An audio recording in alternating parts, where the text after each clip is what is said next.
Hello, it's Banketsani from Indigemama Ancestral Healing. I'm here to share with you my report back from New York City.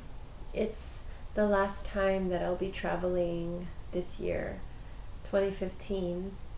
I chose not to travel because I was having a conversation with a friend last year around winter time, and I was telling her how really imbalancing it felt to travel during the winter months, especially to coming from Cali where it's nice and sunny, going to the East Coast where it was freezing, going to the Midwest where it was also pretty chilly, and just kind of feeling unprepared with clothing. I don't have clothes for winter. We don't have winter.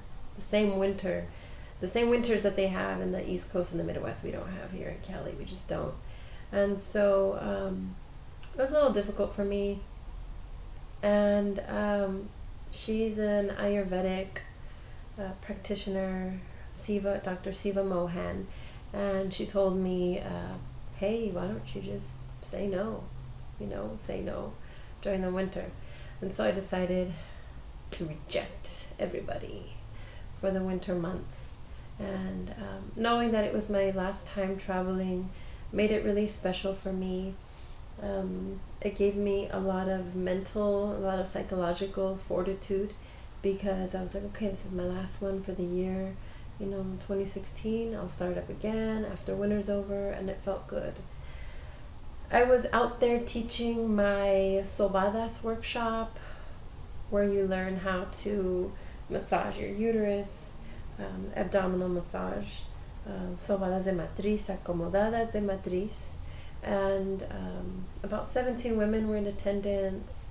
I had Jessie Bonilla. She was helping me priestess the space, helping me just keep the space sacred for the women, burning sage and copal, keeping the copalero, the fire going, especially during really intense times.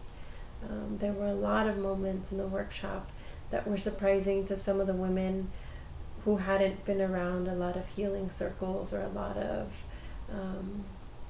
healing spaces with women who've had trauma. And I feel that burning incense, lighting fire, spraying, dispersing oils or water spray in the air really helps to disperse the energy. I was also playing music. I was playing the jarana during some of the guided meditations and during some of the cleansing, the limpias that were going on, and that helps me feel grounded. I've been a musician for many years, over a decade. My whole life I feel like I've been a musician, and that's always been my go-to healing interface. I use it to feel more grounded when I'm healing, and I use it to heal myself.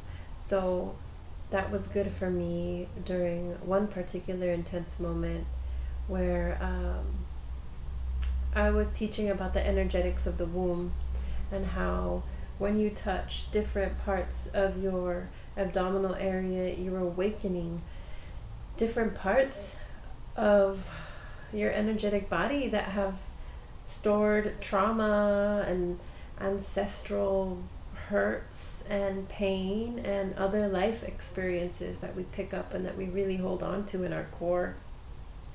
And I saw the woman who was in the middle receiving the healing.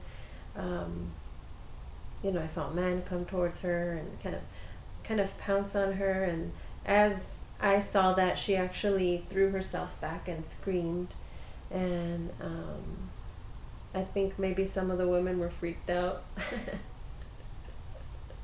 I was like playing music, la la la la la, and other women jumped in to help support the woman and keep space. And it's like when you're a birth worker, when you're a woman, when you're a mother, when you're a healer, when you're a nurturer, you kind of just go into a mode where you just like, you know what you're doing, and you know what you need to do, and you know what that person needs, and you're just like strong and grounded, and just people came into the circle. They were supporting her. Some folks, sang. Some folks burned incense. Some folks covered her. They brought out Agua Florida. The person whose house it was at, Vanessa Nisperos, of Casa 455. She appeared out of nowhere. I was like, yes, it was just like a calling forth when that type of healing happens. It calls forth other healers, and being in a circle with women really enhances that healing, which is why in my Matriz y Concha workshop I make sure to do everything in a group. The group vaginal steams, the group castor oil packs, all of those things I have in a group with a group intention, because group intention is really strong. And so that was one intense moment in the workshop. I feel like folks left really excited about the new tools that they've picked up, and folks left knowing their womb, being reacquainted with themselves. My Sobadas, my private Sobadas, I gave about maybe 16 probably, 17 private Sobadas while I was there. I was in New York for 6-7 days, and it was a lot. It was a lot because I was working. Well, I feel like I'm working 24 hours a day when I'm there because I'm away from my kids. I can't come home, and that's work for me. But hands-on work, I was doing 8 to 10 hours a day, because after my Sobadas I need to write the reviews. I write reflections after each Sobada. I cleanse myself, and Karen Lopez was assisting me as priestess, holding space for me as priestess during all of my Sobadas. And I met her the first time I came to New York, and we went skinny dipping together, and it was like a really bonding moment. I love the women in New York, super awesome. They're like my New York family, and she helped me. My goodness, she was so amazing. It was so nurturing and sustaining for me to have someone give me water after each Sobada. And I'm gonna drink some water now. And for her to get the Agua Florida that she made, my goodness, and like rub my arms down with it, and like spray the room and cleanse the person when they walk in, and just me not having to do that for myself made me feel really supported, so that I can focus on my job. Was just to focus on being there for the woman and being grounded, and tuning into her organs, and making sure that she's in a deeply relaxed state before I adjust things, because it can hurt, it can be intense, it could leave marks, bruises, if she's not warmed up. So, and sometimes the woman is resistant, if she's not in that deep trance-like state. The body remembers trauma, and sometimes the abdomen will be hard as a rock because their muscles will clench, and I'll be like, come on, like with my hammer. No, not really. And so that was great. And I also received a number of texts. I want to read one with permission, and this is just part of a text. And this person also called me and told me about how life-changing her weekend and her Sobada was. She did the Sobadas Workshop and the private Sobadas session with me, and this is what she had to say. Thank you for trusting me. I feel whole, happy, and free in a way that I could never have imagined. As I walked home, I heard laughter coming from deep within me, and I felt my face breaking out into a smile. I thought to myself, this is what everyone else must feel. I realized that I was an empty shell for a long time. I was just existing, not living. Thank you again for helping me to become whole again. Whew. And it goes on. Deep cleansing breath.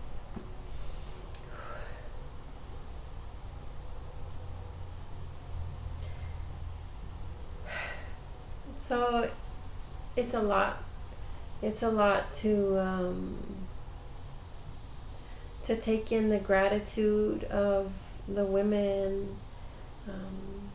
Is a personal, has been a process personally for me, just coming from a family where you don't take compliments like, oh, you look pretty, shut up, like you just, it's humility times 100, and you can't take compliments, and you just are always trying your best to practice humility. In this work, humility is important, and I do practice humility, but at the same time, these stories are what help keep me going in hard times, when I'm separated from my family and they're across the nation, way on the other side, and my kids are having a hard time. Mommy, I miss you. It makes me feel like, oh my gosh, I never want to leave home again.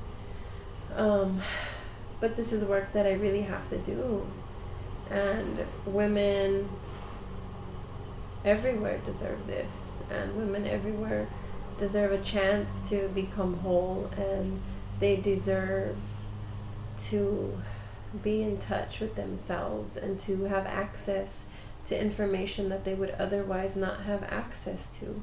So this is my calling, and this is my path, and accepting these stepping stones of inspiration along the way is key for me.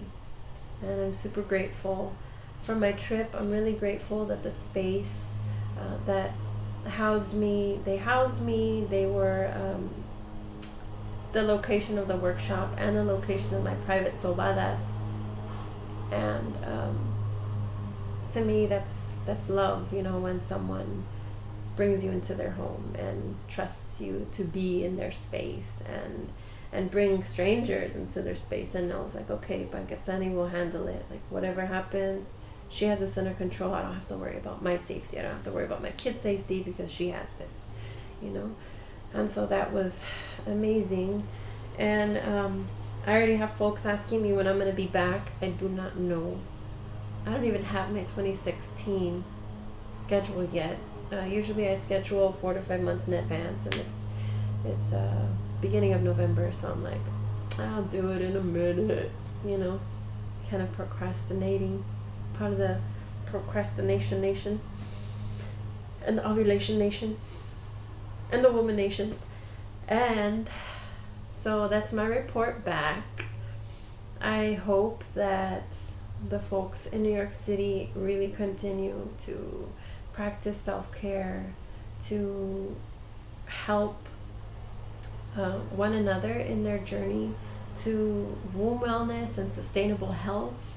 And I also hope to be back.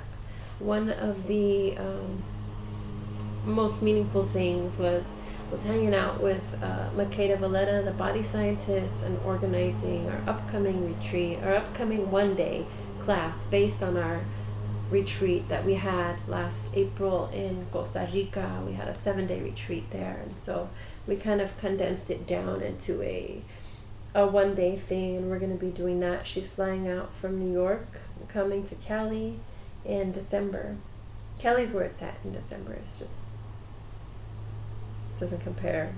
East Coast, Midwest, too cold. And so a lot of things to think about, a lot of reflections. I still have to finish writing my my client reflections for each of the Sobadas, because a lot of crazy stuff is like released, and I still have to reflect with the mujeres, the priestesses that I'm working with, who are holding space at the workshop and at the private Sobadas. I'll try to make an update then. Other than that, I hope everyone is well. I hope you found this update interesting, and lots of womb blessings. Bye.